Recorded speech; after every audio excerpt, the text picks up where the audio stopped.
Dear students, welcome to RMS education. আজকের এই সেশনে আমি তোমাদের এএনএম জিএনএম এন্ট্রান্স এক্সাম 2026কে লক্ষ্য করে একটা ইম্পর্টেন্ট আপডেট নিয়ে এসেছি।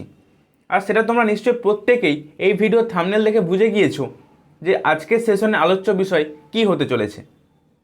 তো স্টুডেন্টস, তোমরা নিশ্চয়ই প্রত্যেকেই অবগত আছো যে তোমাদের এএনএম জিএনএম এন্ট্রান্স এক্সাম 2026 সালের জন্য 14ই জুন এই তারিখটা West Bengal joint entrance examination board tentatively জানিয়েছিল।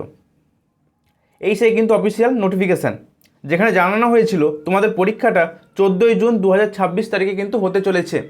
এবার আলোচ্য বিষয় আজকের সেশনে এটাই হতে চলেছে যে আদৌ কি এই ডেটে West Bengal joint entrance examination board পরীক্ষা নিতে পারবে, এবং এই নিয়ে তোমরা আমাকে অনেকেই মেসেজ করছো, আমি তোমাদের কমেন্টও পাচ্ছি। তো স্টুডেন্টস, তোমাদেরকে আমি বলে রাখি, তোমাদের কিন্তু এই ডেটে পরীক্ষা হওয়ার সম্ভাবনা কিন্তু খুবই কম।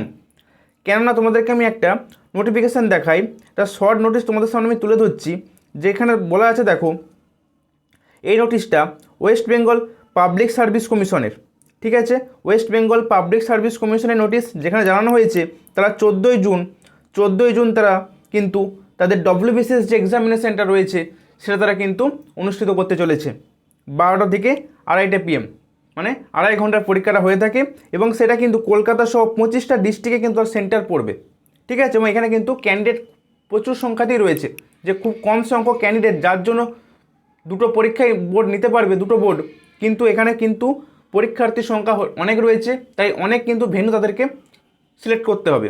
তো এরকম পরিস্থিতিতে আশা করা যায় তোমাদের এক্সামিনেশান কিন্তু 14 তারিখে হওয়ার সম্ভাবনা খুবই কম, ঠিক আছে।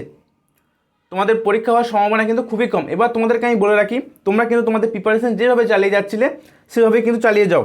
তোমাদের টার্গেট 14ই জুন রয়েছে, ওই 14 তারিখকে টার্গেট করে তোমরা কিন্তু তোমাদের প্রিপারেশন চালিয়ে যাও। কেননা পরীক্ষা কি হবে সেটা কিন্তু বোর্ডই জানে। সরকার চেঞ্জ হয়েছে, চাইলে সরকার সবই করতে পারে।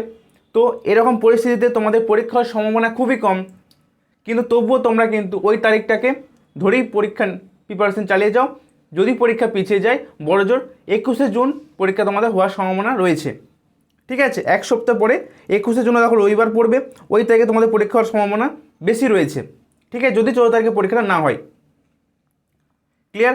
এই নোটিফিকেশানটার জন্য অনেকে ওয়েট করছিল যে পাবলিক সার্ভিস কমিশনের একটা টেন্টেটিভলি জানা যাচ্ছে 14 তারিখে পরীক্ষা হতে পারে, সেটা কিন্তু অফিসিয়ালি তারা জানায়নি, কিন্তু আজকে পিএসসি নোটিশ দিয়ে জানিয়ে দিয়েছে তারা 14 জুনই পরীক্ষা নিচ্ছে।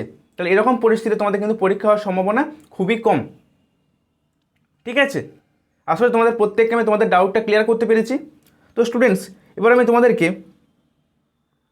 একটা অ্যানাউন্সমেন্ট দেবো, যেটা হলো, তুমি যদি শেষ মুহূর্তে একটা কমপ্লিট রিভিশন চাইছো, ঠিক আছে, তাহলে তোমার জন্য একটা আমরা এমসিকিউ প্র্যাকটিস ব্যাচ নিয়ে এসেছি, ঠিক আছে। যেই ব্যাচে তোমরা চ্যাপ্টার ভিত্তিক মক টেস্ট পাবে, প্রতিটা সাবজেক্টে চ্যাপ্টার ভিত্তিক মক টেস্ট পাবে, এবং 15টি ফুল মক টেস্ট পাবে, এবং তার সাথে সাথে অঙ্ক এবং রিজনিংয়ের লাইভ প্র্যাকটিস পেয়ে যাবে, ঠিক আছে।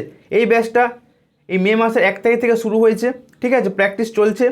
তো তোমরা যদি জয়েন হতে চাও, কোর্স ফি রয়েছে মাত্র 149 টাকা, ঠিক আছে, যেখানে তোমরা 3000+ এমসিকিউ প্র্যাকটিস করতে পারবে, এবং তোমরা 15টা ফুল মক টেস্ট পাচ্ছ, এবং এখানেতে চ্যাপ্টার ভিত্তিক মক টেস্ট পাচ্ছ, ঠিক আছে। যদি কারোর প্রয়োজন থেকে থাকে, তোমরা নিচের এই নাম্বারগুলোতে কল কিংবা হোয়াটসঅ্যাপ করে নিতে পারো, ঠিক আছে। তো স্টুডেন্টস, এই ছিল আজকের সেশন। আর আজকের এই সেশন যদি তোমাদের জন্য হেল্পফুল বলে মনে হয়ে থাকে, তাহলে চ্যানেলটিকে লাইক, শেয়ার ও সাবস্ক্রাইব করতে ভুলো না। প্রত্যেকেই ভালো থেকো, সুস্থ থেকো, ভালো করে পড়াশোনা করো। বাই।